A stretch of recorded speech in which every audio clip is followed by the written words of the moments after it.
Yes. Hello. Magandang gabi mga tropa. Welcome back sa ating series na pinamagatang Web Dev with Bunny TV. And kung bago ka pa lang, ako si Bunny TV. And ngayon, ay dadako tayo. Sa episode 8, eto na. Medyo kinakabahan ako sa pag na ito dahil ang i-discuss nga natin is isa or dalawa sa pinaka-importanteng mga topics, no, when it comes sa JavaScript, no. So namely functions and scopes, mga tropa, no. So simulan natin sa definition. Ano ba ang function? Sabi ni Google na functions are the building blocks of your code. Nako. And they help organize and reuse logic, no. Yung keyword doon is reuse, no. So pwede siyang gamitin uli. And yung scope naman sa kabilang banda, sabi ni Google is scope defines where variables are accessible, no. Kung saan natin pwedeng gamitin yung variable, yan, and kung saan natin hindi siya pwedeng gamitin, no. So let's start the video, no, on how to create or creating our function, no. Diyan lang yan, yung variable na yung greetings na talakay na natin kung paano mag-create ng variable. Pero now, let's try to create a function, no. Paano ba yung syntax, Kuya Bani? Ganito lang yan, tropa, no. Meron tayong keyword na ilalagay, function, and then space, tapos function name, then open and close parentheses, and curly braces, no. Then sa loob nito, parang CSS, di ba? May curly braces. Sa loob nito, dito na natin ilalagay yung natin, block of codes natin dito, no. And yung function name, mga tropa, tayo maglalagay nito. Pero siya, ang convention kasi or yung mga kailangan natin is maganda yung function name and naiintindihan siya agad. So, ang ilalagay kong function name ngayon is sample function. Sample function. Yan, dahil sample pa lang to, no? And sa block of codes natin, ilalagay ko lang dito, console.log. Halimbawa, this is my first function. Ayan. Isi-save natin. And makikita natin walang nangyari sa console kahit console log sa function. Gawa nung hindi pa natin nako-call or hindi pa natin tinatawag, hindi pa natin nagagamit. So this lines pala is creating a function pa lang. Ito yung ginawa natin to. Kahit nag-console log ako dyan, walang nangyari sa console log dahil hindi pa natin tinatawag or paano ba to, function call, hindi pa natin siya na run or na-execute. O how to execute yung function natin, simple lang, tawagin mo lang siya ganyan, sample function, then open and close parentheses, then end line, then isi-save natin. As you can see, meron na tayo ditong console log. And reusable siya, mga tropa, kahit saan sa natin, sa code natin, pwede nating gamitin ng gamitin. Once na-declare na natin, and pwede na siyang gamitin ng ilang ulit, no? So, Kuya Bani, bakit naman ginawa mo pa siyang function? Iisa lang naman yung nangyari. No? Pwede ka rin naman mag-console log dyan ng maraming beses, no? Parehas lang din naman ang mangyayari. Tama ka dyan, tropa. Pero syempre, sa function natin, what if marami tayo ditong ginagawa, no? Halimbawa, let's do this one. Then do this. No? Tapos, finally, compute this. And thank you sa bandang huli, no? Thanks. Paano yan, mga tropa? Di i-console log natin lahat yan or gagawin natin lahat yan ng paulit-ulit? Hindi na, no? Ilalagay na lang natin siya sa loob ng function, and yung keyword kanina na reusable is malaki ang may tutulong niyan in the long run. Lalo na pag masyado nang malaki yung ating project. No? Makita nyo yan mga tropa, kada tawag natin, ilang console lag agad yung nagagawa niya. No? How much more kung yung mga nagagawa dito sa loob ng function is yung mga mahirap na tasks talaga. No? So let's try. Mahihirap na task. Ano ba yung mga mahihirap na task na yan? I-try natin, i-console log natin si greetings. No? May konting pahapyaw sa scope. Greetings. Ayan. Ayan. So, nakakuha niya. No? Pwede rin tayong gumamit ng global variable. Nako, napaghalo ko. Kasi ang scope or ang variable na greetings, ang scope niya is global. Kasi na-declare siya sa labas no, ng function.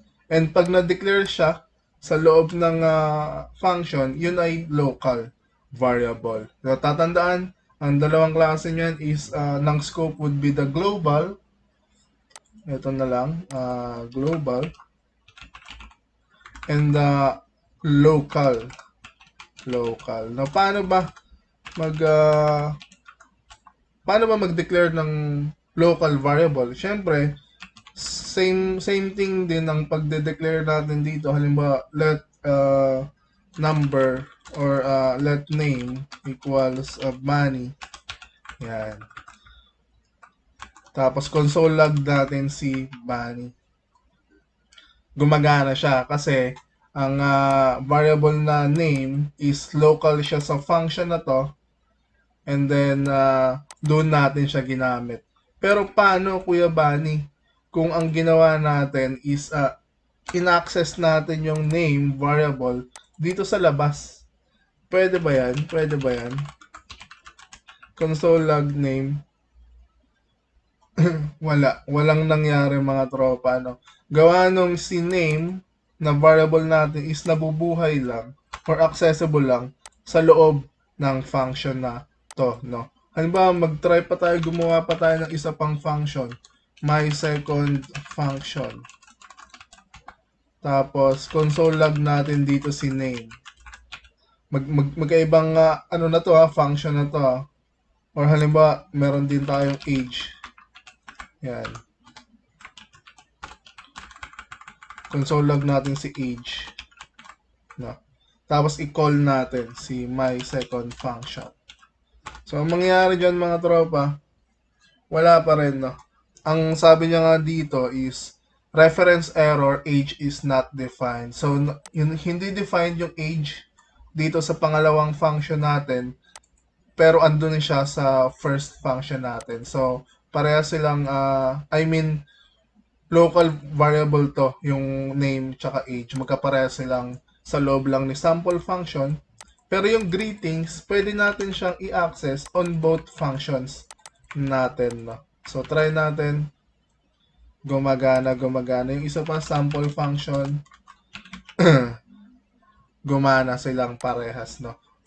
So, to sum it up, ang global variable is kaya siya i-access ng lahat ng mga functions natin. Kaya medyo medyo tawag dito, medyo delikado. Gawa nung may mga functions na pwedeng ma-alter or mapalitan yung value ng ng variable na yan. So, much better pag global variable, gumamit tayo ng constant yung mga natin, variable na yan para at least hindi sila mapapalitan no ng mga functions. Kasi mamaya may functions ka na nag-set ng greetings equals 1. Wait, no, biglang mapapalitan to yung greetings mo na nandiyan. Halimbawa, nag-let lang tayo. Let. Di ba? Let lang. Tapos, yung una, si sample function, kinonsole natin si greetings, tapos sinet natin siya sa 1. Tapos sa pangalawang function, nag-console lang ulit tayo ng greetings. Check natin kung ano mangyayari. No? Sample function, then my second function. Kinol natin pareha, save natin. Okay, so ang nangyari, kinonsole niya ni sample function yung greetings na global variable. sakto lang. Tapos, sinet niya yung variable na yun into 1. Kaya nung sa my second function, yung na-console log natin, 1 na, no? Hindi na yung welcome to WebDev with Bunny TV. So, careful. Sobrang careful dito sa pag-declare ng mga global variable. And syempre sa pag-alter or pagsiset ng bagong values, no? Hindi natin gusto na mapapalitan yung ating mga global variables. And so much for that. Meron pa akong isang type ng tawag dito. Type ng syntax sa pag-create ng function. So, pwede mo rin siyang gawing cons equals cons my third function. Grabe, pinag-isipan ko talaga. Tapos equals mo siya sa uh, parentheses and then equals arrow tapos ganyan. Ito naman is arrow function, no? Arrow function. Parang ito yung isa sa sa mas tawag dito, mas makabagong paraan ng paggawa ng function. Pero parehas lang yung mga tropa, meron lang ilang pinagkaiba. So, i-discuss natin yung pinagkaiba nila yan once we umabot tayo sa mga objects and classes. No? Pero for now, tandaan na parehas tong pwedeng gamitin. No? Try natin, baka hindi gumagana. My third function. Baka hindi gumagana eh. Baka nag-joke lang ako. Call natin my third function. Okay, gumana rin siya sa greetings natin. Okay. So yan, yung ginawa natin tong tatlong to is yan yung pinaka-simple syntax. Simple pa lang yan, Kuya Bani. Oo, simple pa lang yan, tropa. Nako ka. Yan yung yan yung pinaka-simple, no? Nag-create tayo ng function, tapos yung function is walang nire-return na value, no return value, and wala ring parameters, no? Yan yung nangyari sa ating mga functions na to. Kahit gaano pa sila kaganda, kahit tatlo pa sila, wala naman silang nire-return na value and wala rin silang parameters. So, paano ba yung parameters? No? Let's create naman with parameters or arguments. Pinagpapalit-palit yung tawag dyan. Basta, ang tawag dito is parameters or arguments and with return values.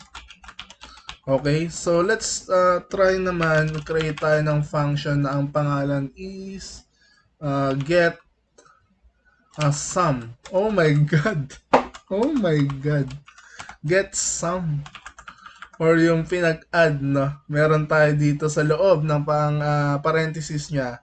Dito nakalagay yung parameters natin. So, ang parameters is parang mga variables or placeholders or values na pwedeng gamitin ni function na to. And pwede kahit ilan, no? So, let's try ngayon. Meron tayong num1 and num2. Number 1 and number 2.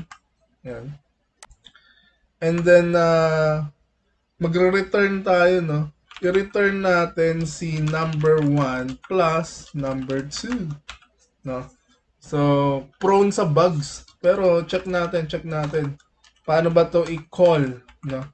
Call sa function na mayroong parameters or arguments is parang ganoon din, get sum. Ay actually, kasi magre-return siya ng value, kailangan ilalagay natin siya sa variable, no? So let sum equals yung function name. Oh, 'di ba? Nakakalito na, nakakabaliw na to, pre. Kanina ganito lang mag-call ng function. Tina-type lang siya. Bakit ngayon, Kuya Bano, nilalagay mo na siya sa variable, no? So, bear with me mga tropa, no? Ganito talaga yung pinaka-syntax niya pag nagre-return siya ng value, no? So, parang kasi ang nangyari dyan, naging ganito siya, no? I-copy ko to. Parang ginanyan ko siya. Yan, parang ganyan, no? And this time, lalagay tayo ng dalawang numbers, no? Limbawa, 3 and 7, or 3 and 6, no? Ayan, ganyan siya gumagana. So, anong nangyari, si number 1, dito sa arguments natin, magiging 3 siya, magiging 3. Then, yung pangalawa natin, which is number 2, is magiging 6. Tapos, ang ibabalik na sa atin na value, yung return value niya is 3 plus 6. Tama, ang galing ko naman sa math, mga tropa. Tapos i-console.log na natin si sum. Let's see kung 9 ba. Okay, 9 yung binigay niya sa ating value, no? So, eto papasukan natin ngayon ng konting errors, no? Errors ba yun? Paano ba pag kulang yung binigay niyang parameters? Anong mangyari?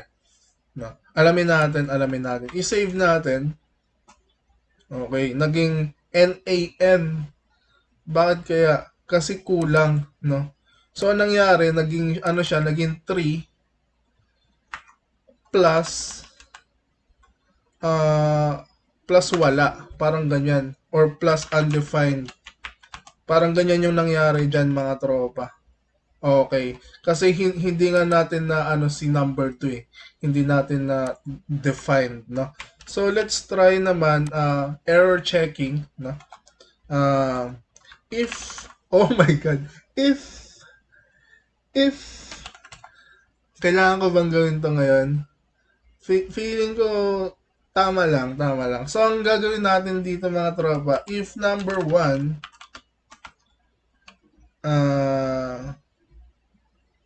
paano ba mag-check? Or hindi pala. Kailangan nating gusto ko i-check kung number is a number. Meron bang ganung function? Wala akong pan-check nun, no? Nang ganun. Siguro that na lang, if number 1 and number 2. Kasi pan-check to ng kung truthy. Masyadong anong terms ko Masyado nang malalalim yung terms. Basically, parang nag-check kung meron, no? Kung meron. So, i-return natin siya. Else, return 0. Tama ba to? Save natin. 0 siya, 0. So, ang nangyari kasi dito, mga tropa, kapag ginanyan mo lang, if variable, sine-check niya kung meron ba tong value, kung hindi ba to falsy. Yung mga falsy natin, paano ba to? Check if not undefined, hindi siya undefined, hindi siya NaN or not a number, tsaka hindi siya null. Ito yung mga falsy values. Kung tama yung pagkakalala ko, ayan, check niya. Kasi true or false yan, lalabas dyan. Pero so much for that, parang masyadong malalim to. Di-discuss natin ulit dyan sa pa natin, tatalakay natin ng functions, no? Sa mas malalim na pagtatalakay natin. So let's try naman. 'Di ba meron tayo, kung mapapansin niyo may white dito. Oh my gulay. May white na what do you call this? White space, no? So, ang dyan, mga tropa, gumawa lang ako ng pakita natin yung markup natin, no? So, gumawa lang tayo dito ng section na may paragraph sa loob, no? So, gusto ko kasi dyan i-display, pero okay din siya sa console, pero mas maganda syempre meron tayong naka-display dyan, no? So, let's try naman, gumawa tayo ng function na maglalagay dito ng text something, no, ng text kung ano man. So let's try ito meron na tayong global variable dito eh. So let's try function start ano ba to? Function initialize greetings. Yan, initialize natin yung greetings. And syempre, yung function natin is magte-take ng argument. lagay natin dito yung element. No? So, yung element na yan, yung gusto natin lagyan ng greetings is etong P. No? So, paano ba yan? Lagay lang tayo let element equals document. Diba marunong na yan tayo mag-select niyan ng element ng mga nakaraang episodes. Pero ngayon, mas pipilitin ko na gumamit lagi na itong query selector na to para makikita natin na kada episodes natin meron tayo. Then, meron na tayong element, tapos ang gagawin nyo dito is element dot inner HTML na lang or inner text equals greetings. Yan. Which is yung greetings, ano yan global variable yan for now, no? So, let's try naman initialize greetings sa element na yun. Save natin mga tropa. And ayun, no. So gumana siya, no. Napunta yung greetings na text doon sa inner text ng element natin, no. So parang ang pangit naman yun, Kuya Bani, kasi constant to eh. So let's try naman gawin natin dalawang arguments. Eto, let message equals thank you for liking the video. And then sa function natin, imbis na element only, lalagyan natin dito ng message. Yan. And then yung greetings na to, papalitan natin ng message. No? And then yung initialize greetings, lalagyan din natin ng message. Ayan. Thank you for liking the video, nakalagay. No? Tapos, meron pa akong isang biglang naalala. Grabe ka naman. May bigla-biglang naalala, no? What if, di ba katulad kanina, yung ganito? Yan. Meron kasi mga ganyang pangyayari, no? So, kung ayaw mo mag-check kung may value ba siya or wala, pwede tayong maglagay dito sa parameters pa lang ng equals, ganyan, or kahit anong value, 0 man yan. Pero this time, lalagay ko ng string na no message.